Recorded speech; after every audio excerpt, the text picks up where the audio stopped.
Possibly as soon as Battery Investor Day on September 22nd, Tesla's going to announce a ride-hailing service. This not only could be a profit center for Tesla in terms of ride fees, of course, but it could also help advertise their brand while others pay for it. Genius.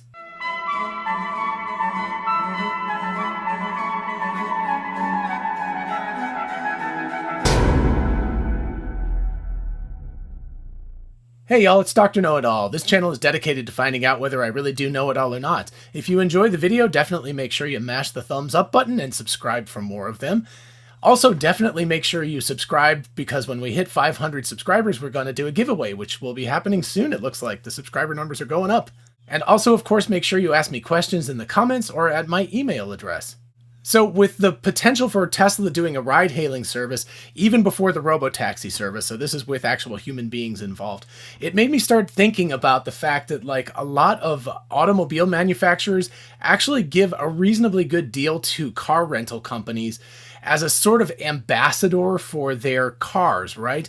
So if I go and I rent a car someplace and I happen to drive a Kia Sorento or something, I might be more likely to buy that car in the future. Think about that in terms of Tesla. It's anecdotally true, and I mean certainly true for me as well. As soon as people ride in or drive a Tesla, there's a much higher degree of likelihood that they're going to purchase a Tesla. 1, 2, 3. Stop! Stop, Charlie! Son of a bitch! That is not funny! And that's a really fascinating thing, and that opens up some really interesting secondary possibilities with this ride-hailing service. Think about the number of people that will get exposed to a Tesla via ride-hailing service.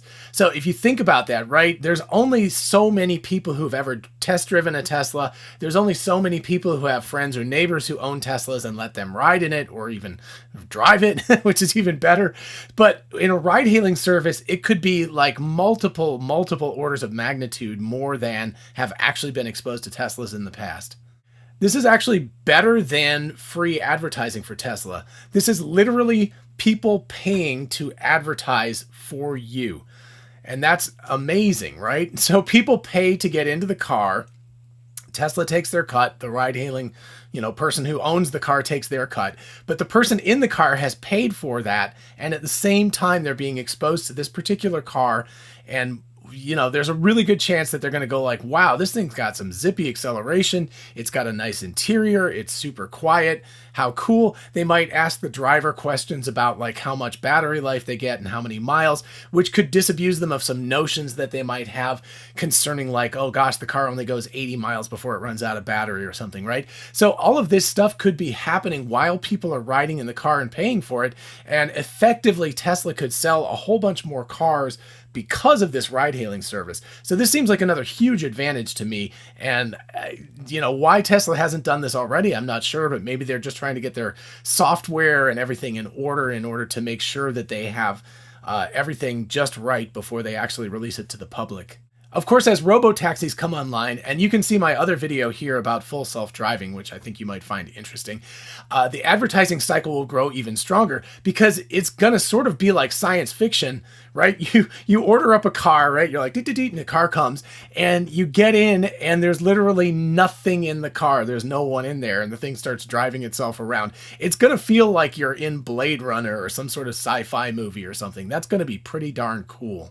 So more people will be exposed to Teslas in that case because there will be more cars around and they will be exposed to the full self-driving aspect of Teslas, which is going to be a super big point. And of course, it's going to be making money for Tesla and the owners of the vehicle, which is going to help to pay it off, which also might register in people's minds. They might think like, wait, if I buy one of these, I could be making money instead of spending money as I'm riding around in this car.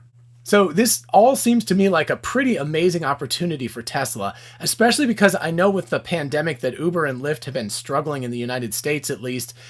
The time seems more than ripe to go ahead and launch this service as soon as possible. I would imagine that probably Tesla will pilot this in the United States and then start to reach out to other countries.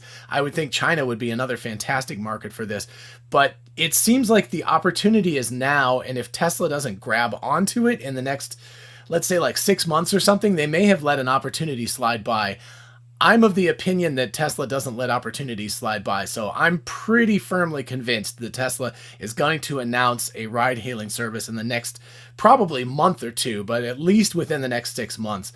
And I think it could be a huge boon to them, not only in terms of like a continuous profit like a subscription service, but beyond that, just they're going to sell more cars, because the more people that drive Teslas, the more people that ride in Teslas, the more people that want Teslas.